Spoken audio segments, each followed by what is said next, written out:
You're tuned in to Ask the Master Auto Technician. Car questions? Get answers right now. Call 850-763-0555. James Auto Center, we fix it right, guaranteed. Beep, beep, beep, beep. All right, here I am with Bill Dozier. He's running for Bay County Commissioner, District 3. Now, Bill, tell us why they should vote for you. Well, I've got the experience to continue to take us forward in Bay County. We're moving forward with in a lot of areas, and the experience that I bring from the past, I want to just continue on in the future. Okay, now, what do you have any particular ideas that you have in mind that you can do in your next term if you win office? Is there one particular thing you'd like to see happen? Well, one of the biggest is a lot of things that I'd like to see happen. Just one, maybe. I want to concentrate and focus on bringing jobs to our area. All right, now. And okay, I think some of the ways we do that is to just basically cut through the red tape, lower the taxes, and less government. Okay, now I'm a businessman, and I noticed when I opened my business 32 years ago, I didn't have to pay a lot of fees and regulations and permits. All I had to do was put a sign out that said James Morris, James Auto Center. That's all I had to do. Right. And now I have to, if I wanted to do the same thing, it'd cost me thousands of dollars to open a business. Can we solve that problem by having less regulation?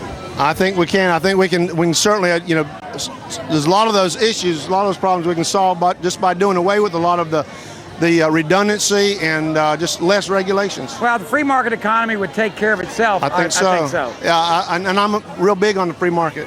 Well, that's one of the things right now. It doesn't seem free because you got to, quote, pay to be able to do what to take care of a customer. So, So you're going to be running, and you're running. Who's your opponents? My opponent is Charles Bodford. Okay. Now, if you see him, tell him to come down here. We'll get him on too. We want equal time for everybody. Anyway, thank you so much for being on here. Anything else you'd like to say? One other thing. I'm also, we're working diligently on towards opening the old pass. Yes. And we're going to continue to work on that. And there's some really good.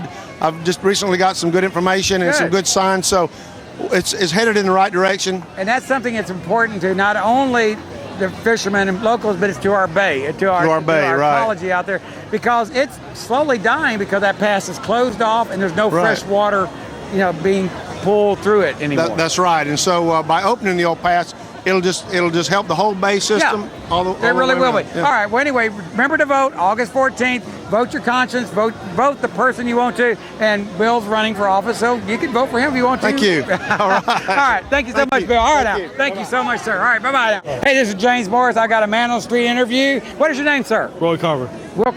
Roy, what were you telling me about? You were disenfranchised? Yes, certain convicted felons, your habitual offenders and your sex offenders and people that they have no chance of getting their voting rights back.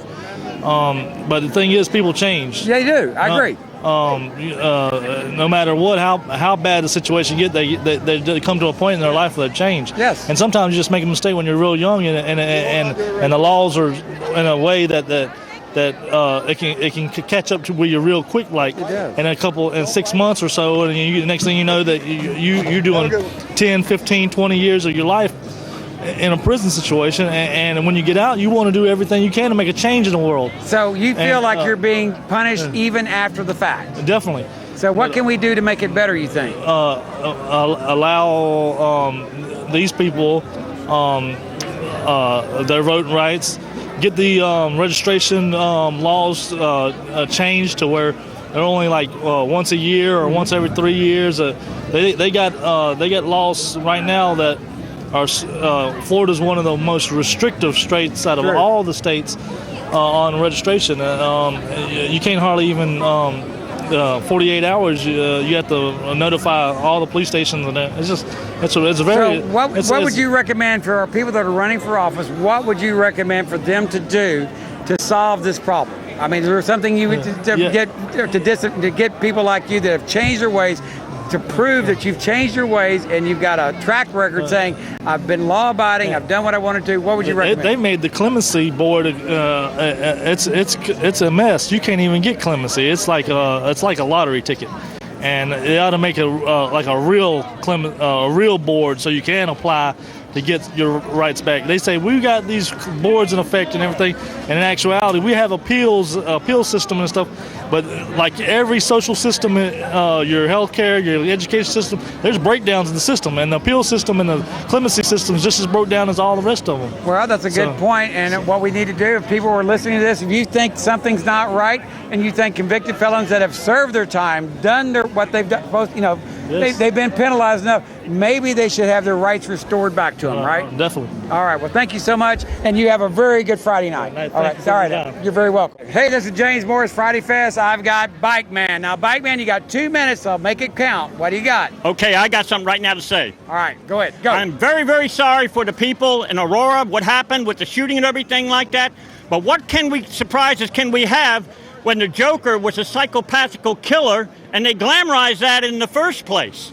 Now, I'd like to know the reason why when people put out stuff like that they should be held accountable to it, and they should have to sign a waiver that they understand that will happen to them right in their backyard so that they know what the violence is when they visit on people using the excuse of the United States Constitution to rape the Constitution. The Constitution was never meant for freedom of speech of just anything. You cannot yell fire into a crowded theater if there is no fire. That's a good point. You can't do that.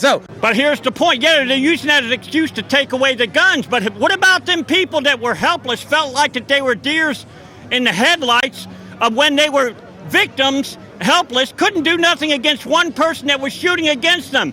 What if there was 100 guns that went out against the shooter? Good point. All right. You heard it right here on the Man on the Street. Bike Man, thank you so much. I appreciate your time. Thanks for being on. We'll see you next week. Hey, this is James Morris, Man on the Street. All right, who do I have? What is your name, sir? Father Kevin McEwen from St. Dominic Catholic Church. All right, Father McEwen, what were you telling me about the what's going on? You were talking about abortion, talking about life of liberty, loss of liberty, and what is your viewpoint on that?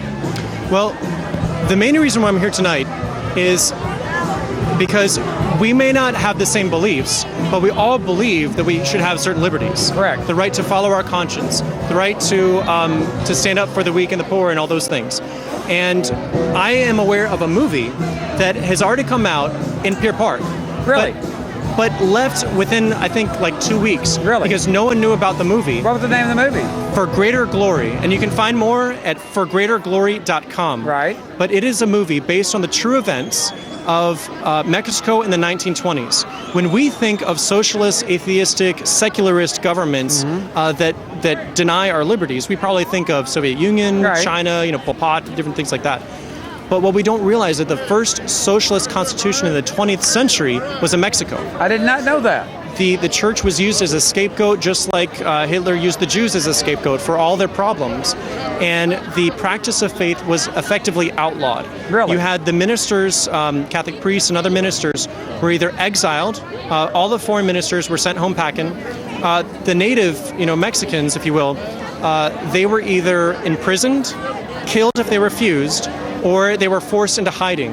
And the bishops of the country closed the churches. They said, if you will not let us practice our belief according to our belief, then we will go back just like it was in the early church in the first 3 centuries, where we were worship at home rather than forsake our belief.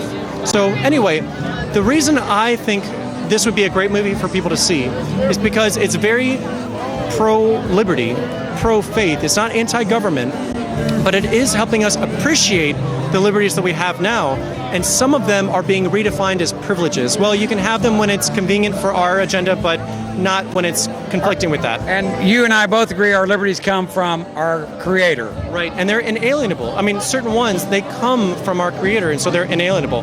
So I understand we don't all believe the same thing, but I think as American citizens, we believe in the right to believe.